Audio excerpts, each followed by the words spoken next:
Оля очнулась в больничной палате, где тишину разрезал лишь монотонный писк аппарата, следящего за ее сердцем. Голова гудела, словно в нее вбили раскаленный гвоздь, а тело казалось чужим, тяжелым, непослушным. Она попыталась пошевелить пальцами, и это удалось хоть и с трудом.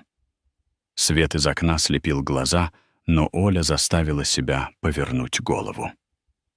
А прежде чем мы начнем, дорогие слушатели, поделитесь в комментариях, из какой вы страны нас слушаете. Желаю вам здоровья и приятного просмотра. Рядом сидела женщина в белом халате, склонившаяся над планшетом. Оля узнала ее. Лена, подруга еще со школьных времен, теперь медсестра в этой больнице. Лена подняла взгляд и замерла, уронив планшет на колени. «Оля, ты очнулась?» Голос Лены дрожал, а глаза наполнились слезами. Оля хотела ответить, но горло пересохло, и вместо слов вырвался хрип. Лена бросилась к ней, налила воды из графина и помогла сделать глоток. Вода была холодной, почти обжигающей, но она вернула Оле ощущение реальности. Лена, не переставая всхлипывать, нажала кнопку вызова врача. Через минуту палата наполнилась людьми в белых халатах, которые что-то говорили, проверяли приборы, задавали вопросы. Оля молчала, пытаясь собрать мысли в кучу. Последнее, что она помнила, это как ехала на своей машине по трассе, а потом темнота. Когда врачи ушли, Лена осталась. Она села рядом, взяла Олю за руку и начала рассказывать. Каждое слово падало, как камень, разбивая ее мир на куски. Оля была в коме 3 месяца после аварии. Муж, Игорь и свекровь, Тамара Павловна, почти сразу начали вести себя странно. Лена слышала их разговоры в коридоре больницы. Они спорили, стоит ли подключать Олю к аппарату жизнеобеспечения. Тамара Павловна настаивала, что это пустая трата денег, что Оля все равно не выкарабкается. Игорь молчал, но не возражал. Лена, рискуя работой, настояла на подключении аппарата, угрожая поднять шум. Но это было только начало. Лена узнала, что Игорь с Тамарой Павловной уже обсуждали продажу Олиной квартиры, той самой, что она купила еще до свадьбы, на свои деньги. Они также начали переоформлять ее бизнес, небольшую сеть цветочных магазинов, на себя. Лена случайно подслушала, как Тамара Павловна говорила по телефону с нотариусом, уверяя, что Оля скоро уйдет из жизни. Оля слушала, и в груди у нее рос ком ярости. Она сжала кулаки так, что ногти впились в ладони. Лена, заметив это, умоляла ее успокоиться, боясь, что Оля снова потеряет сознание. Но Оля уже не могла остановиться. Ее разум, еще слабый после комы, работал на пределе. Она вспоминала, как познакомилась с Игорем, как все начиналось, и теперь все это выглядело иначе, как тщательно спланированная ловушка. Оля встретила Игоря 5 лет назад в одном из кафе в центре города. Ей было 28. Она только открыла 2-й цветочный магазин и была на подъеме. Игорь зашел купить букет для коллеги, но вместо этого весь вечер провел за столиком с Олей, угощая ее кофе и рассказывая смешные истории из своей работы в IT-компании. Он был обаятелен, с легкой сединой на висках, хотя ему было всего 35. Оля, привыкшая к одиночеству после неудачных отношений в юности, почувствовала, что с Игорем ей легко. Он не давил, не торопил, но был настойчив. Звонил, приглашал на прогулки, присылал смешные сообщения. Через полгода они начали встречаться, а через год Игорь предложил съехаться. Оля тогда колебалась. Ее квартира была ее гордостью, двухкомнатная, в старом доме с высокими потолками, купленная на сбережения и кредит, который она выплатила за 3 года. Но Игорь убедил ее, что это шаг к их будущему. Он переехал к ней, И первое время все было идеально. Игорь помогал с бизнесом, предлагал идеи по автоматизации заказов, даже разработал сайт для ее магазинов. Оля была счастлива, чувствуя, что наконец нашла человека, который ее поддерживает. Свекровь, Тамара Павловна, появилась в их жизни позже. Она жила в соседнем городе, но после смерти мужа решила переехать поближе к сыну. Оля сначала отнеслась к ней настороженно. Тамара Павловна была женщиной властной, с острым языком, но Игорь уверял, что мать просто переживает утрату и со временем станет мягче. Оля старалась быть терпеливой, приглашала Тамару Павловну в гости, угощала, даже предложила помочь с переездом. Но свекровь всегда держала дистанцию, а ее замечания о том, как Оля ведет хозяйство или бизнес, становились все язвительнее. Через 2 года Игорь сделал Оле предложение. Это было на берегу реки, вечером, под звездами. Он встал на одно колено, достал кольцо и сказал, что хочет провести с ней. Оля согласилась, хотя в глубине души чувствовала легкий укол тревоги. Свадьба была скромной, но красивой. Близкие друзья, родители Оли, Тамара Павловна, которая весь вечер сияла, будто это ее праздник. Оля тогда подумала, что свекровь, наконец, приняла ее.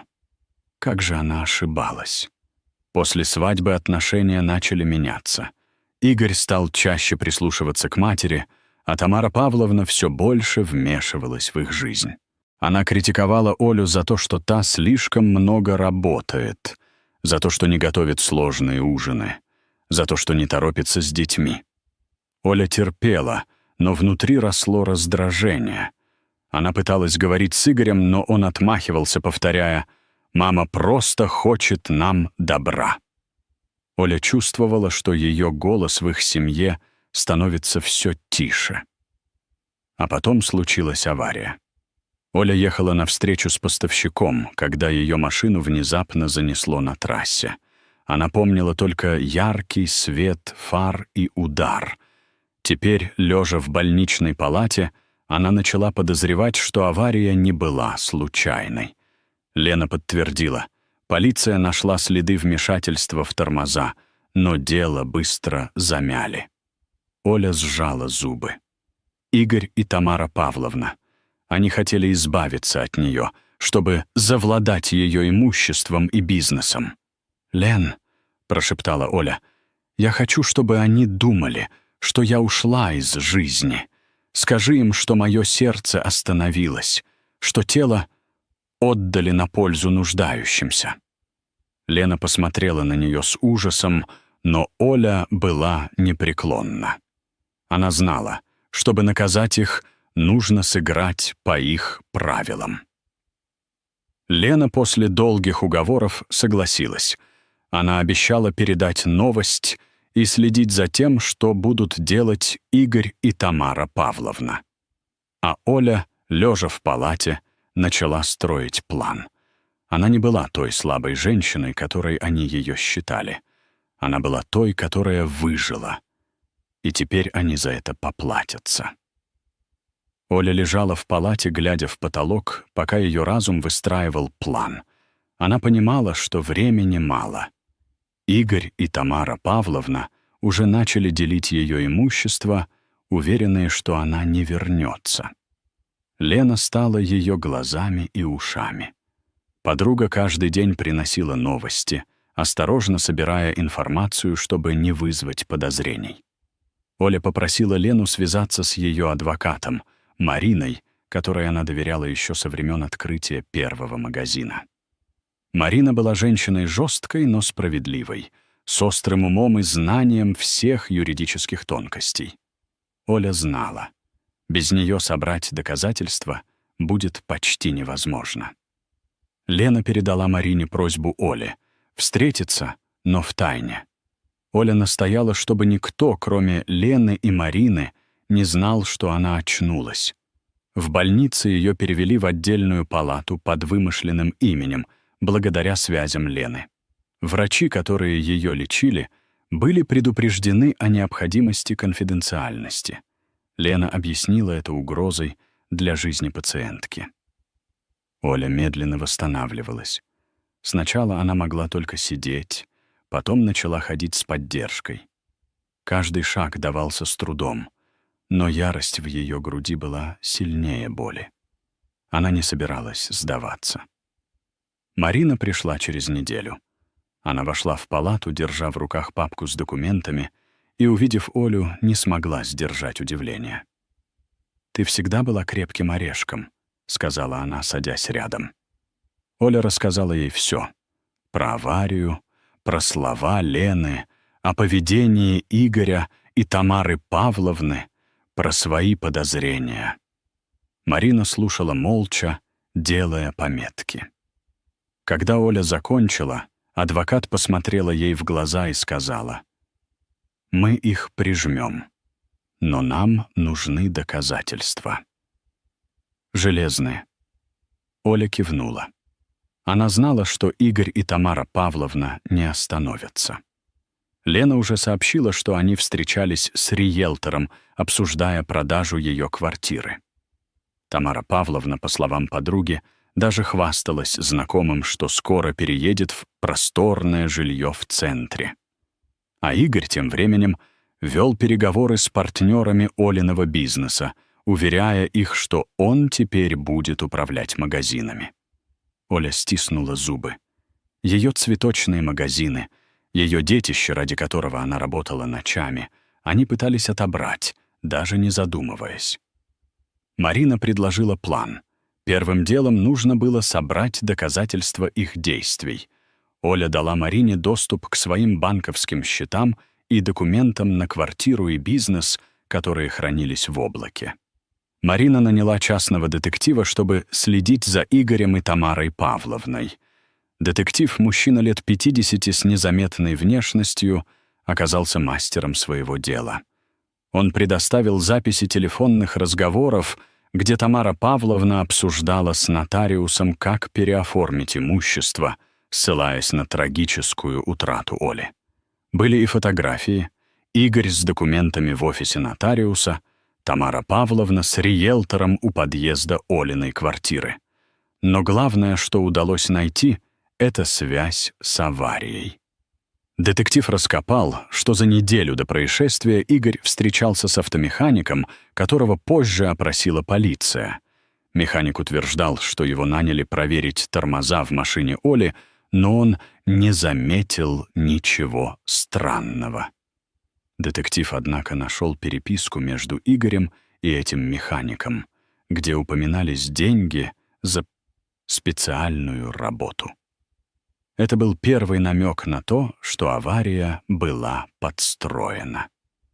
Оля, слушая рассказ Марины, чувствовала, как ее сердце колотится. Она не хотела верить, что Игорь, человек, которого она любила, мог пойти на такое. Но факты говорили сами за себя. Лена тем временем продолжала играть свою роль. Она случайно встречалась с Игорем в больнице, делая вид, что убита горем. Игорь, по ее словам, выглядел подавленным, но не из-за потери Оли, а из-за того, что переоформление бизнеса затягивалось. Тамара Павловна была более откровенной. Она открыто радовалась, что все наконец-то налаживается. Лена записывала эти разговоры на телефон, рискуя быть уволенной, если кто-то из коллег заметит. Но она была готова пойти на все ради подруги. Оля, пока восстанавливалась, начала изучать юридические тонкости. Марина приносила ей книги и распечатки законов, и Оля, несмотря на слабость, читала их ночами. Она узнала, что попытка завладеть ее имуществом без законных оснований — это мошенничество. А подстроенная авария, если удастся доказать вину, тянула на покушение на убийство. Оля понимала, что ей нужно быть осторожной. Одно неверное движение, и Игорь с Тамарой Павловной могут заподозрить, что она жива. Тогда они станут еще опаснее. Через 2 месяца Оля уже могла ходить без посторонней помощи. Она попросила Лену найти ей временное жилье. небольшую квартиру на окраине города, где ее никто не знал. Лена договорилась с подругой, которая сдавала жилье, и Оля переехала туда под видом далекой родственницы. Она сменила прическу, начала носить очки, которых раньше не надевала, и избегала людных мест. Ее жизнь теперь была подчинена одной цели — собрать достаточно доказательств, чтобы Игорь и Тамара Павловна понесли наказание. Детектив продолжал работать.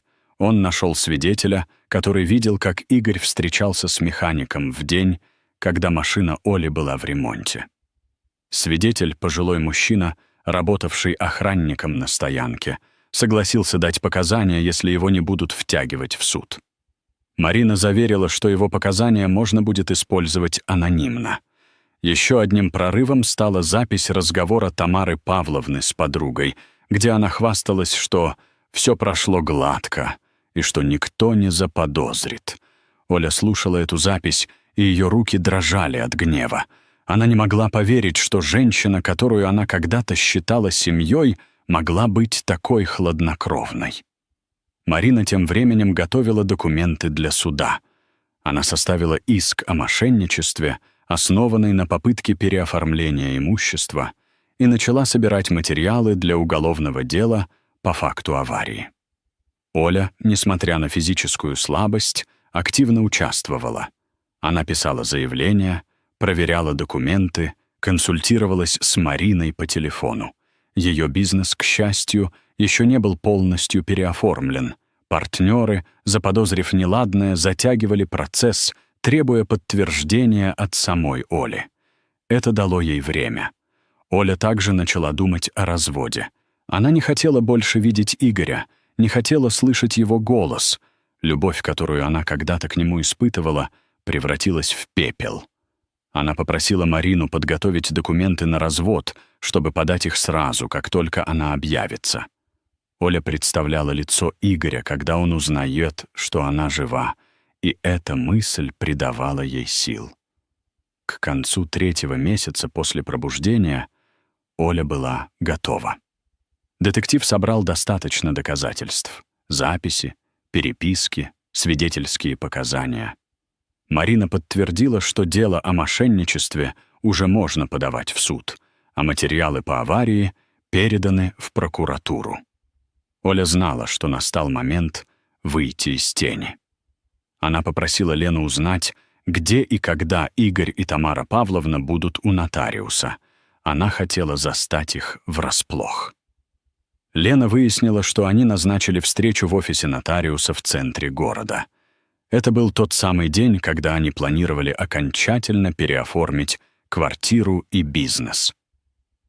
Оля, сидя в своей маленькой съемной квартире, смотрела на собранные документы и записи. Она знала, что этот шаг изменит все. Она не боялась. Она была готова. Утро того дня, когда Оля решила выйти из тени, было холодным и пасмурным. Она стояла у окна своей съемной квартиры, глядя на серые крыши домов. В руках она держала кружку с горячим чаем, но не пила. Ее мысли были заняты предстоящей встречей. Сегодня Игорь и Тамара Павловна должны были подписать последние документы у нотариуса, чтобы переоформить ее квартиру и бизнес. Оля знала, это ее шанс.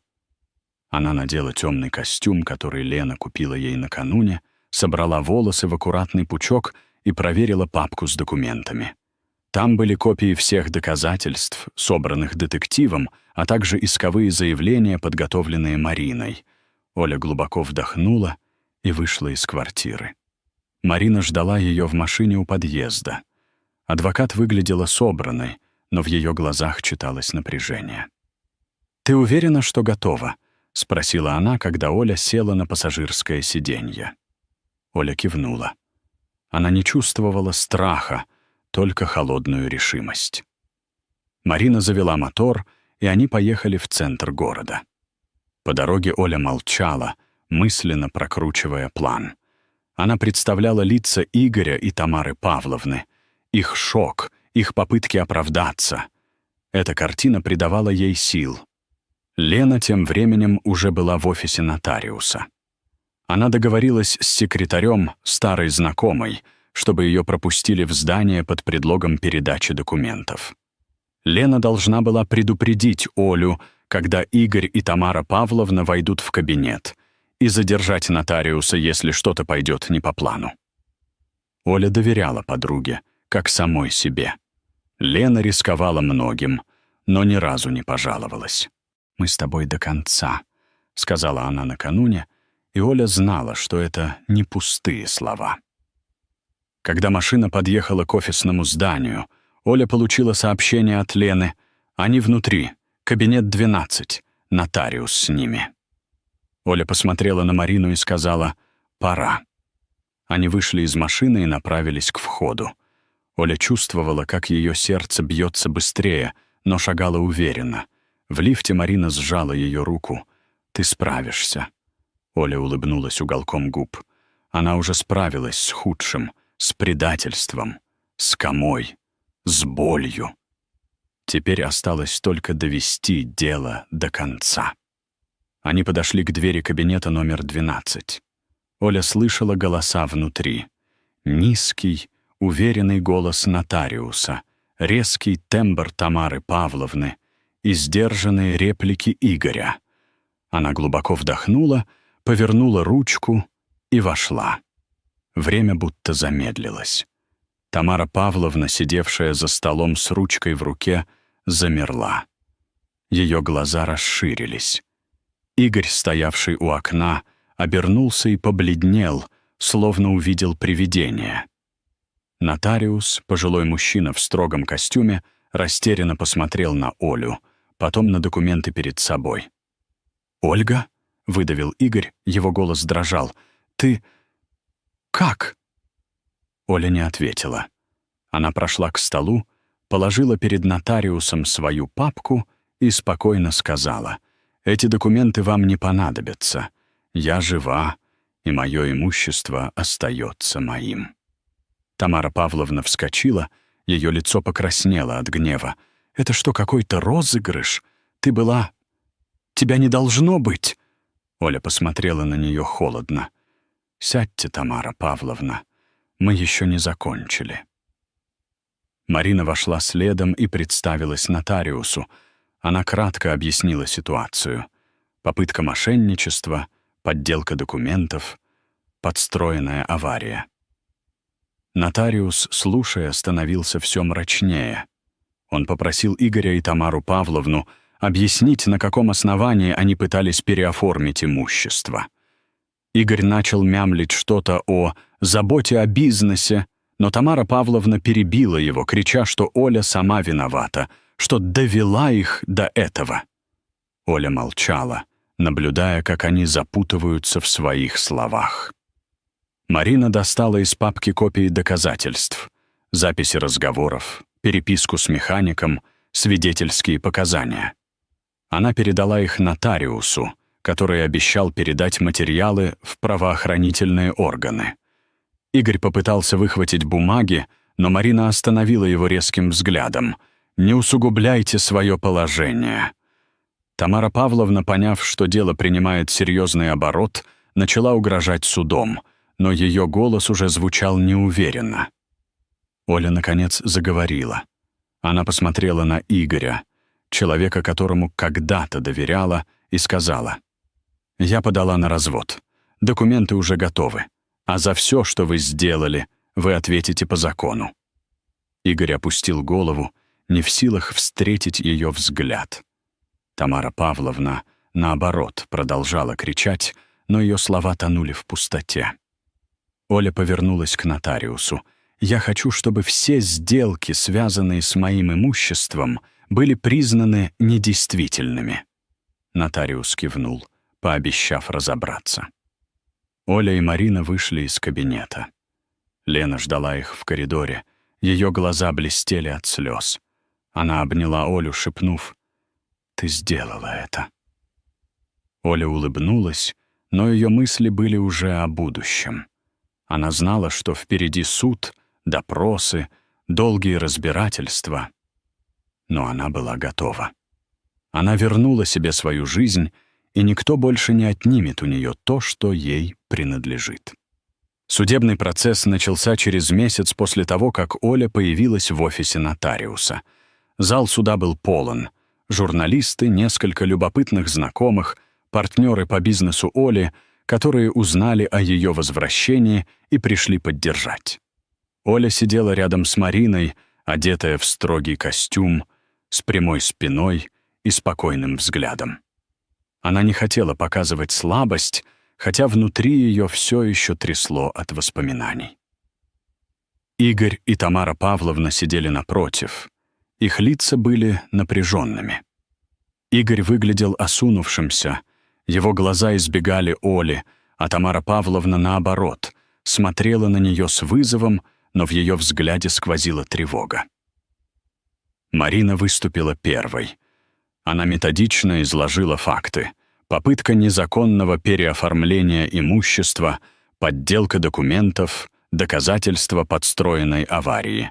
Она представила записи разговоров, переписку с механиком, показания свидетеля со стоянки.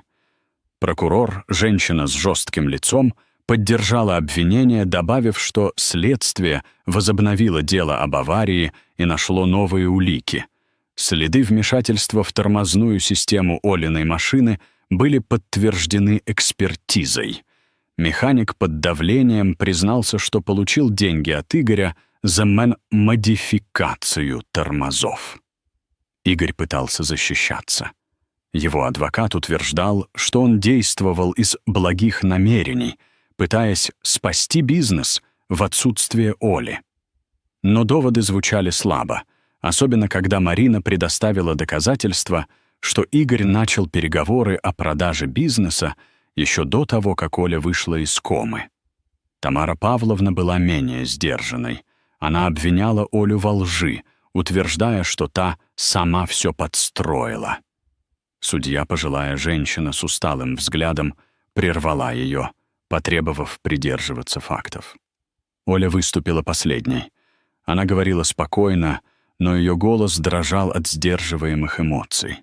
Она рассказала, как очнулась в больнице, как узнала о предательстве, как собирала доказательства, чтобы защитить свое имущество и свою жизнь. Она не просила жалости, она требовала справедливости. Зал затих, слушая ее. Даже судья, казалось, смотрела на Олю с уважением. Развод был оформлен быстро. Суд признал брак расторгнутым, а все имущество, квартиру и бизнес вернули Оле, аннулировав все попытки переоформления. Уголовное дело по факту мошенничества и покушения на убийство стало главным. Прокурор настаивала на максимальном наказании, и суд согласился. Игоря приговорили к 7 годам лишения свободы за организацию аварии и мошенничества. Тамара Павловна получила 5 лет как соучастница. Их адвокаты пытались подать апелляцию, но Марина была уверена, доказательства слишком весомые, чтобы их опровергнуть. Когда судья зачитала приговор, Оля почувствовала, как с ее плеч спал тяжелый груз. Она не радовалась. В этом не было радости. Она просто чувствовала, что вернула себе контроль над своей жизнью. После заседания она вышла на улицу, где ее ждала Лена. Подруга обняла ее, не говоря ни слова. Они постояли так несколько минут, пока дождь не начал моросить. Оля подняла лицо к небу, позволяя каплям стекать по щекам. Она была свободна. Вернувшись домой в свою квартиру, Оля первым делом прошла в гостиную. Там все еще стояли ее любимые цветочные горшки, которые она расставляла, когда только переехала. Она улыбнулась. Ее жизнь начиналась заново. Бизнес требовал внимания. Партнеры уже ждали ее возвращения, чтобы возобновить работу. Оля знала, что справится. Она всегда справлялась. Через несколько месяцев ее магазины снова начали приносить прибыль. Оля наняла нового управляющего, чтобы разгрузить себя, и начала планировать расширение. Она также стала волонтером в местной больнице, помогая пациентам, которые, как и она, боролись за жизнь. Лена шутила, что Оля теперь местный герой, но Оля только отмахивалась. Ей не нужны были похвалы. Ей хватало того, что она снова дышит полной грудью. Игоря и Тамару Павловну она больше не видела. Ей было все равно, что с ними стало после приговора. Они перестали быть частью ее мира. Иногда, засыпая, она вспоминала, как все начиналось. Кафе, улыбка Игоря, звезды над рекой. Но эти воспоминания больше не ранили. Они были просто частью ее истории, которую она пережила и оставила позади. Оля знала, впереди еще много работы, много планов, много жизни. И она была готова к каждому новому дню. Спасибо, что дослушали до конца. Если история была для вас интересной, подписывайтесь на канал и ставьте лайки, чтобы не пропустить новые видео.